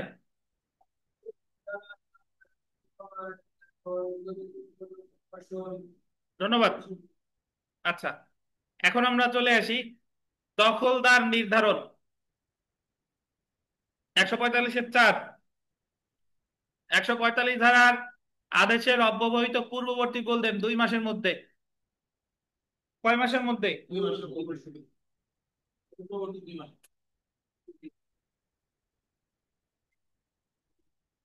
পূর্ববর্তী 2 মাসের মধ্যে যে পক্ষকে বলপূর্বক বা বেআইনি ভাবে বেদখল করা হয়েছে, ম্যাজিস্ট্রেট উক্ত বেদখল ব্যক্তিকে উক্ত তারিখে দখলকার বলে মনে করবে।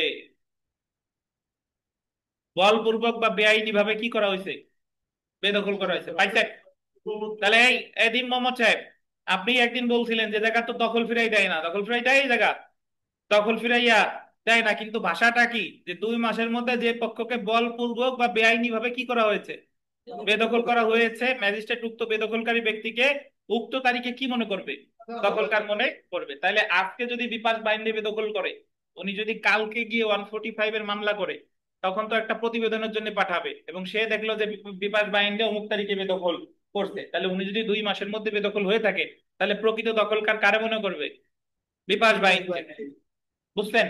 এটাই বলা আছে 145-এর কত? 4। তারপরে দেখেন 145 ধারায় যে আদেশ দিতে পারে, 145-6 এটা বলবেন। 145-6, 145-4 ধারায় যে পক্ষকে ম্যাজিস্ট্রেট দখলে ছিল মর্মে সিদ্ধান্ত গ্রহণ করে, আন্ডারলাইন করবেন, আইনগত পন্থায় তাকে উচ্ছেদ না করা পর্যন্ত। কেউ আসছে নাকি? এই শব্দ হলো কেন? না এমনি থাক। আইনগত পন্থায় তাকে উচ্ছেদ না করা পর্যন্ত সেই পক্ষকে দখলের অধিকারী মর্মে ঘোষণা করে ম্যাজিস্ট্রেট আদেশ প্রদান করবে। মানে এই যে যে বিপাশ বাইন্ডে যে 2 মাসের মধ্যে বেদখল করলো, বিপাশ বাইন্ডে দখলের অধিকারী মর্মে কি করবে? ঘোষণা করবে। কি যেন আসছে, উক্ত দখলে সকল প্রকার ব্যাঘাত ঘটানো নিষিদ্ধ করে আদেশ প্রদান করবে এবং বলবে যে এই দখলে কোনো প্রকার কি ঘটানো যাবে না? ব্যাঘাত ঘটানো যাবে না। বিপাশের বিপাশের সত্য দিয়ে দরকার নাই, এই জায়গায় সত্যের কোনো বিষয় 145-এ নাই। এবং এই যে লাস্টের লাইনটা দেখেন, বলপূর্বক বা অন্যায়ভাবে বেদখল হওয়া পক্ষকে দখলে গোলদেন পুনর্বহাল করতে পারবে। তার মানে কি? বিপাশ বাইন তো দখলে নাই, মামলা করছে, তাহলে আদালত যদি দেখে 2 মাস পূর্বে বিপাশ বাইনকে বেদখল করা হয়েছে, তাহলে বিপাশ বাইন এই জায়গায় আদালত কি করবে? ওই যে তা বেদখল করছিল নির্মলে হটাই দিয়ে বিপাশ বাইন্ডে দখলে বসাই দিবে এবং বলবে যে যতদিন পর্যন্ত আপনাকে আইনগত পন্থায় বেদখল করা না হচ্ছে, ততদিন পর্যন্ত আপনি দখলে থাকবেন। এখন প্রশ্ন এসে যায় যে আইনগত পন্থা আসলে কি? আইনগত পন্থা হলো দেওয়ানি মামলার মাধ্যমে। কিসের মাধ্যমে? দেওয়ানি মামলা। নির্মল যদি বেদখল হয়ে, নির্মল যদি দেওয়ানি মামলা করে, দেওয়ানি মামলায় ডিক্রি পেয়ে যদি বিপাশে উচ্ছেদ করতে পারে, তাইলেই বিপাশে উচ্ছেদ করা হবে, নাহলে বিপাশে উচ্ছেদ করা যাবে না। বুঝতে পারছেন? তাহলে এখানে আমরা এই যে যে 2টা সেকশন, এটা আমাদের রিটার্নের সময় লাগবে, 145-4 আর 145-6। 145-4-এ বলছে যে যারে 2 মাস পূর্বে বেদখল করছে তারাই প্রকৃত দখলকারী হিসেবে বিবেচনা করবে, এটা 145-4। আর তাকেই ওই সত্য ঘোষণা, মানে তাকেই ওখানে থাকার ঘোষণা দিবে যতদিন পর্যন্ত আইনগত পন্থায় উচ্ছেদ না হচ্ছে বা তার দখল পুনর্বহাল করবে, এটা 145-এর কত? 6। বুঝছেন? এখন যে এই জায়গায় 145-এর মামলায় সত্যের কোনো প্রশ্ন দেখবে কিনা, যে কে কোন মালিক, এটা দেখার সুযোগ আসলে আছে কিনা। দেখেন এখানে একটা মামলার রেফারেন্স আছে যে সত্যের প্রশ্ন বিবেচনা করবে না। জবেদা খাতুন বনাম মমতাজ বেগম 45 DLR 31 মামলায় বলা হয়েছে 145 ধারার কার্যক্রমে ম্যাজিস্ট্রেট সত্যের প্রশ্ন নির্ধারণ করে না। অর্থাৎ 145 ধারার মামলায় কে মালিক ছিল, কে সত্ত্বের অধিকারী ছিল, এটা দেখার কোনো প্রয়োজন নাই বা দেখার কোনো সুযোগও নাই। মালিকানা বিরোধ নির্ণয় করা, নির্ধারণ করা 145 ধারা কার্যক্রমের আওতা বহির্ভূত। সুতরাং 145 ধারায় যিনি দখলে ছিল তাকেই দখলকার অর্পণ করবে। কে দখলের অধিকারী বা উক্ত সম্পত্তিতে কার সত্ত্ব আছে সেটা নির্ধারণ করার কোনো সুযোগ 145 ধারায় নাই। আছে? নাই। তাহলে যদি বলে যে 145 ধারার মামলায় কি দেখা হবে, সত্ত্ব না দখল? দখল। নির্মল, 145 ধারার মামলায় কখন সত্ত্ব দেখা হয়?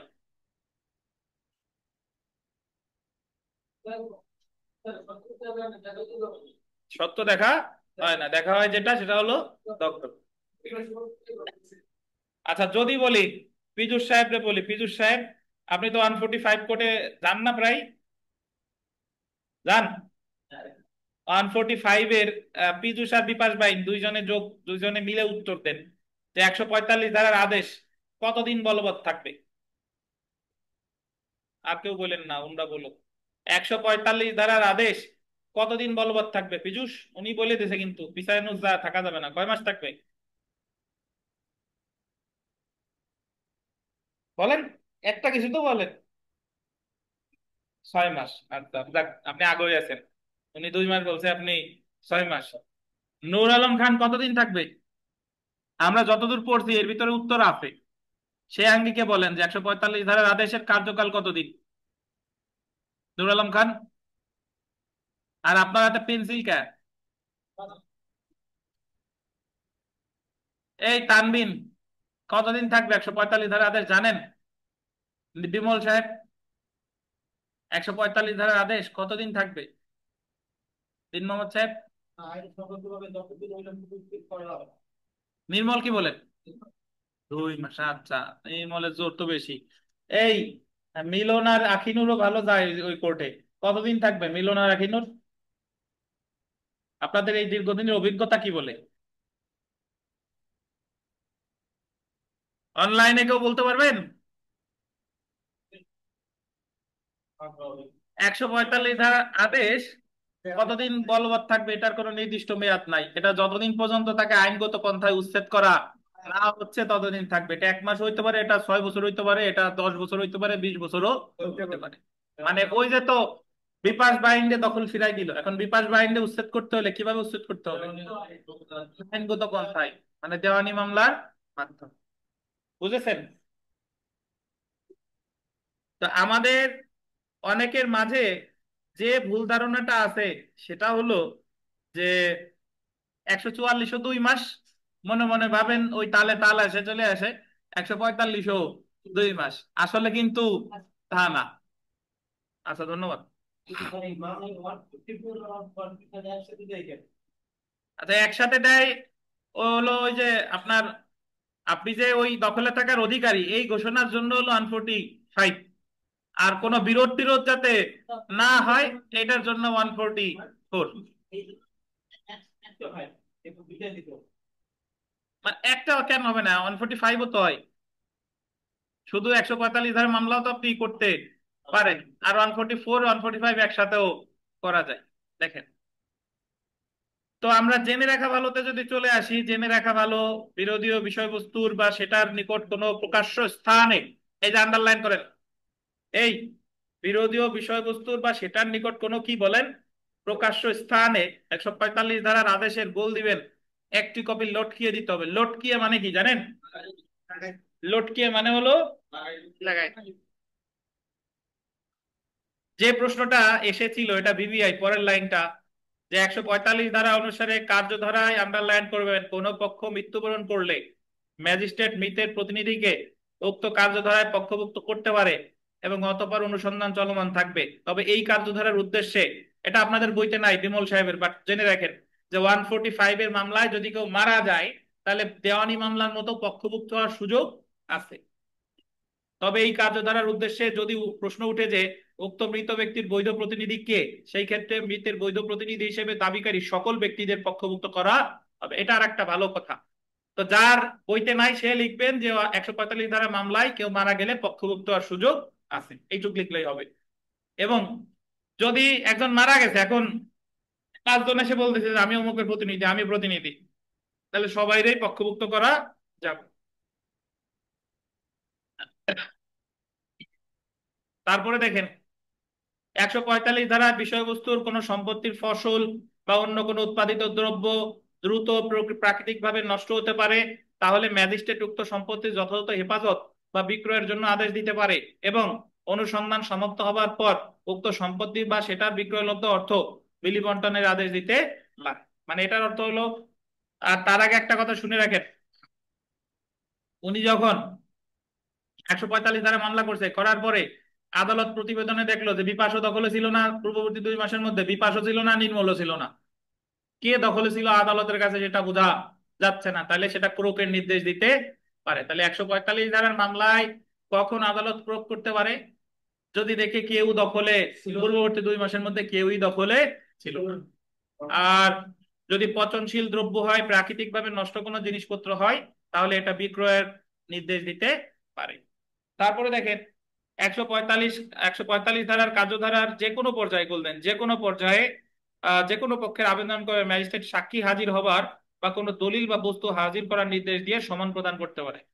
মানে মামলার যে কোনো পর্যায়ে যে কোনো পক্ষের আবেদনে সাক্ষী হাজির করার বা কোনো দলিল বা বস্তু হাজির করার জন্য কি দিতে পারে? সমন দিতে পারে। তারপরে দেখেন ফৌজদারি কার্যবিধির 145 ধারায় ম্যাজিস্ট্রেট প্রায় দেওয়ানি এখতিয়ার প্রয়োগ করে। প্রায় দেওয়ানি এখতিয়ার মানে হলো এই মামলাটা ফৌজদারি, বাট এর স্বভাব চরিত্র সবকিছু দেওয়ানি নয়।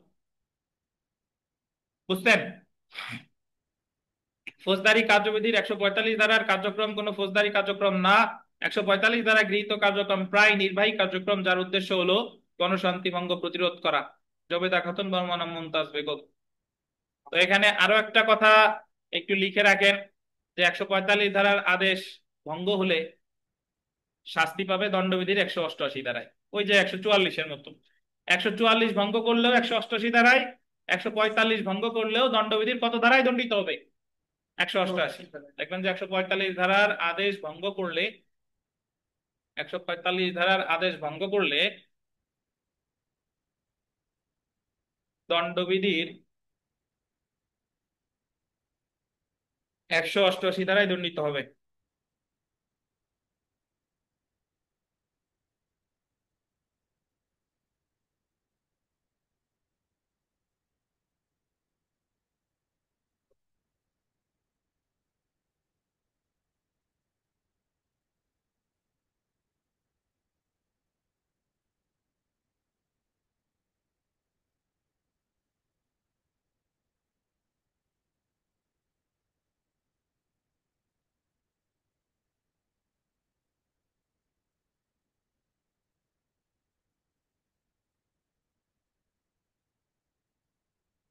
তাহলে 145 ধারার আদেশ ভঙ্গ করলে দণ্ডবিধির কত ধারায় দণ্ডিত হবে? 188। বুঝছেন?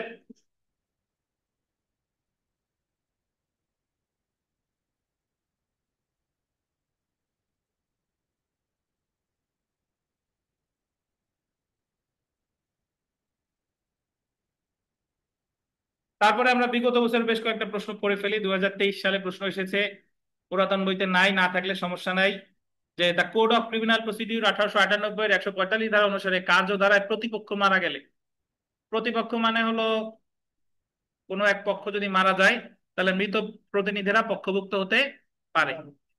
The code of criminal procedure 1898-এর 145 ধারা ক্ষমতা কোন ক্ষেত্রে প্রয়োগ করা যায়? কোন ক্ষেত্রে যায়? ভূমি বিরোধজনিত শান্তি ভঙ্গের আশঙ্কা রোধ। এছাড়া অন্যান্য যে প্রশ্ন আছে পারবেন। আমরা চলে আসি বিরোধীয় বিষয় প্রয়োগ করার ক্ষমতা, ধারা 146। যে ক্ষেত্রে কোনো পক্ষ দেখায় দেখায় যে বিরোধী বিষয়বস্তু আর কোনো বিরোধের অস্তিত্ব নেই, মানে এই বিরোধের বিষয় নিয়ে আর কোনো বিরোধের কোনো অস্তিত্ব নাই, সেক্ষেত্রে ম্যাজিস্ট্রেট 145-এর 5 ধারায় 145 ধারায় প্রদত্ত আদেশ বাতিল করতে পারে। অন্যদিকে 145 ধারায় আদেশের তারিখে কোনো পক্ষ, আন্ডারলাইন করবেন, দখলে ছিল না বলে ম্যাজিস্ট্রেট সিদ্ধান্ত গ্রহণ করে বা কোনো পক্ষ দখলে ছিল সেই বিষয়ে নিজে সন্তুষ্ট হতে ব্যর্থ হয়, সেক্ষেত্রে 146-এর 1 ধারায় ম্যাজিস্ট্রেট 145 ধারা বিরোধী বিষয় প্রয়োগ করতে পারে, যতক্ষণ পর্যন্ত না কে উক্ত বিরোধের বিষয়ের অধিকারী বা উক্ত বিষয়ের দখল পাওয়ার অধিকারী সেটা কোনো এখতিয়ার সম্পন্ন আদালত নির্ধারণ করে। এটার অর্থ হলো 145 ধারা মামলা করার পরে ম্যাজিস্ট্রেট যদি দেখে যে প্রকৃতপক্ষে কে দখলে ছিল, এটা দেয়া বোঝা যাচ্ছে না, তাহলে ওই সম্পত্তি ক্রোধ করবে 146-এর 1। রিসিভার নিয়োগ দেখেন। রিসিভার অনেকেই মনের মধ্যে প্রশ্ন আসে যে রিসিভার বিষয়টা আসলে কি। রিসিভার হলো ধরেন ওই বিপাশ বাহিনীর সম্পত্তি আদালত ক্রোধ করলো, এখন ম্যাজিস্ট্রেট তো ওই স্বয়ং ওই জায়গা পাহারা দিবে না, তাহলে একজন ব্যক্তিকে তো দেখাশোনার দায়িত্ব দিবে, যাকে দেখাশোনার দায়িত্ব দিবে তাকেই বলা হয় রিসিভার। তো 146-এর 2 ধারা অনুসারে উপযুক্ত মনে করলে গোল্ডেন ম্যাজিস্ট্রেট প্রকৃত বিষয়বস্তু রক্ষণাবেক্ষণের জন্য রিসিভার নিয়োগ করতে পারে, যদি না দেওয়ানি আদালত ইতিপূর্বে বিরোধী সম্পত্তির কোনো রিসিভার নিয়োগ না করে। মানে দেওয়ানি আদালত যদি রিসিভার নিয়োগ করে তাহলে আর উনি কোনো রিসিভার নিয়োগ করবে না, কিন্তু দেওয়ানি আদালত যদি রিসিভার নিয়োগ না করে তাহলে উনি রিসিভার নিয়োগ করবে। এখানে ম্যাজিস্ট্রেট বলতে জেলা ম্যাজিস্ট্রেট বা সরকার কর্তৃক বিশেষভাবে ক্ষমতাপ্রাপ্ত নির্বাহী ম্যাজিস্ট্রেট বোঝানো হয়েছে। আমাদের সর্বশেষ যে ধারা সেটা হলো ধারা 148, লোকাল এনকোয়ারি, বিবিআই।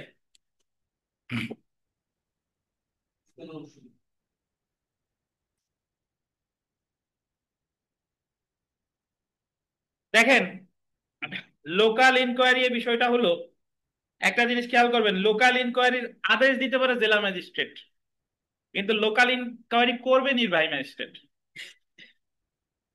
আবার শুনেন, লোকাল ইনকোয়ারির আদেশ দিবে কে? জেলা ম্যাজিস্ট্রেট। আর লোকাল ইনকোয়ারি করবে টাকে? নির্বাহী ম্যাজিস্ট্রেট। মানে যে ম্যাজিস্ট্রেট নির্দেশ দিবে তার নিম্নস্থ কর্মকর্তা এই লোকাল ইনকোয়ারিটা করে থাকে। তাহলে নির্বাহী ম্যাজিস্ট্রেট যদি লোকাল ইনকোয়ারির আদেশ দেয়, ওনার নিচে কিন্তু কেউ নাই, আছে? নাই। তাহলে জেলা ম্যাজিস্ট্রেট যদি নির্দেশ দেয় তাহলে ওনার নিচে কি আছে? নির্বাহী ম্যাজিস্ট্রেট। তাহলে আমার দুইটা জিনিস মনে রাখতে হবে, যে লোকাল ইনকোয়ারি সম্পর্কে ফৌজদারি কার্যবিধির কত ধারায়? 148, 148। লোকাল ইনকোয়ারি আদেশটা দিবে কে? জেলা ম্যাজিস্ট্রেট। লোকাল ইনকোয়ারি করবে কে? নির্বাহী ম্যাজিস্ট্রেট। এই যে পড়ি দেখেন,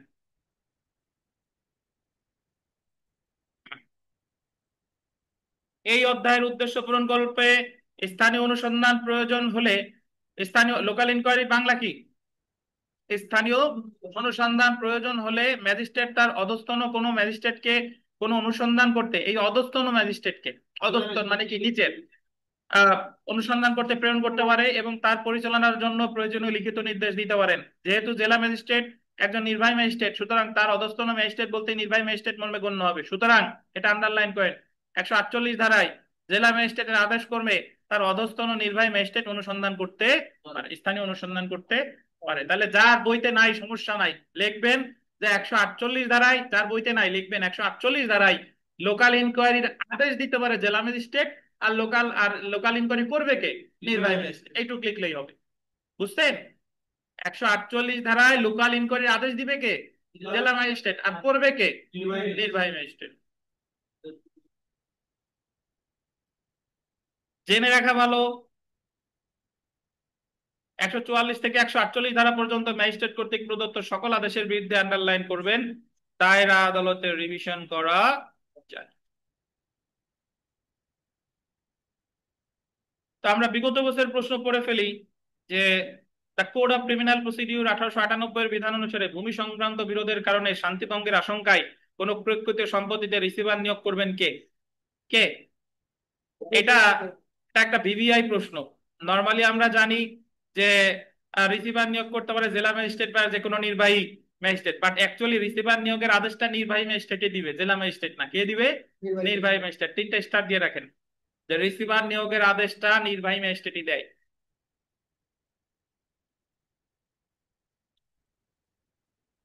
2 number, the code of criminal procedure 1898 অনুসারে লোকাল ইনকোয়ারি করতে পারে কে? লোকাল ইনকোয়ারি কে করতে পারে? লোকাল ইনকোয়ারি করে নির্বাহী ম্যাজিস্ট্রেট, বাট আদেশ দিবে কে? জেলা ম্যাজিস্ট্রেট। তো এই জায়গায় উত্তর কি? নির্বাহী ম্যাজিস্ট্রেট।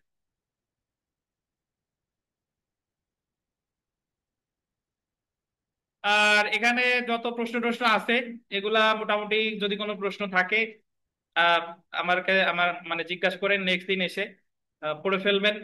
আর মূল বিষয়টা যদি ভিতরে আমরা যা যা বললাম এটা যদি আপনি বুঝে থাকেন, তাহলে বাইরের এই প্রশ্ন আশা করি সবই বোঝা যাবে। বুঝতে পারছেন?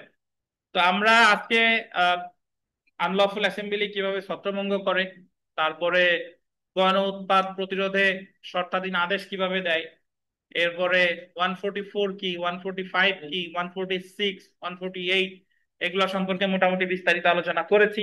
আপনারা উপস্থিত যারা আছেন বা অনলাইনে যারা আছেন, আপনাদের যদি কোনো প্রশ্ন থেকে থাকে করতে পারেন। এবং আপনাদের আগামী পড়া হচ্ছে আহ বৃহস্পতিবার বিকাল 3টা 30। বিকাল 3টা 30, বৃহস্পতিবার ছুটির দিন না? ছুটির দিন, তাহলে ছুটির দিন হইলে আহ ওই সময় চলে আইসেন। আর বৃহস্পতিবারও আপনাদের ক্লাস টেস্ট থাকবে। ওই মোটামুটি যা পড়ছেন সবকিছুর উপরে ক্লাস টেস্ট, এ পর্যন্ত যা পড়া হয়েছে সেটার উপরে 20 মার্কের। আর আজকে যে ক্লাস টেস্ট, আজকেও ক্লাস টেস্ট আছে। আমি এখনই আপনাদের প্রশ্ন দিয়ে দিচ্ছি। তো এই মুহূর্তে যদি কারো প্রশ্ন থাকে জিজ্ঞাসা করতে পারেন। আর যারা যারা পড়তে আসতে চায়, তাদের ওই কোনো কিছুর অপেক্ষা না করে, ওই রেজাল্ট বা এই সেই বিভিন্ন না করে, ওই ওই দিন আর কখনো আসে না। ওই দিন আর কখনো আসে না যে আমি অমুক ঘটনার পরে আসবো। অভ্যাসের একটা বিষয় আছে, যদি আপনি অভ্যাস না করতে পারেন, আপনি 1 মাস কষ্ট করে রেগুলার আসেন, দেখবেন যে আপনার অভ্যাস অটোমেটিক্যালি হয়ে গেছে। এবং এটা হলো পড়ার বিষয়, আপনি বাসায় বসে পড়েন আর না পড়েন, এই জায়গায় এসে যদি আলোচনা শুনেন, এই জায়গায় আপনার 70% কাজ হয়ে যাবে। তো এই আর কি। আর যে কোনো জিনিস কষ্ট ছাড়া হয় না, কষ্ট ছাড়া কিছুই হবে না। তো আপনাদের জন্য শুভকামনা। তাহলে আজকে এই পর্যন্তই থাক, যদি কোনো প্রশ্ন থাকে করতে পারেন, নাহলে সরাসরি আমরা প্রশ্ন পরীক্ষায় চলে যাই। প্রশ্ন আছে? অনলাইনে কোনো প্রশ্ন আছে?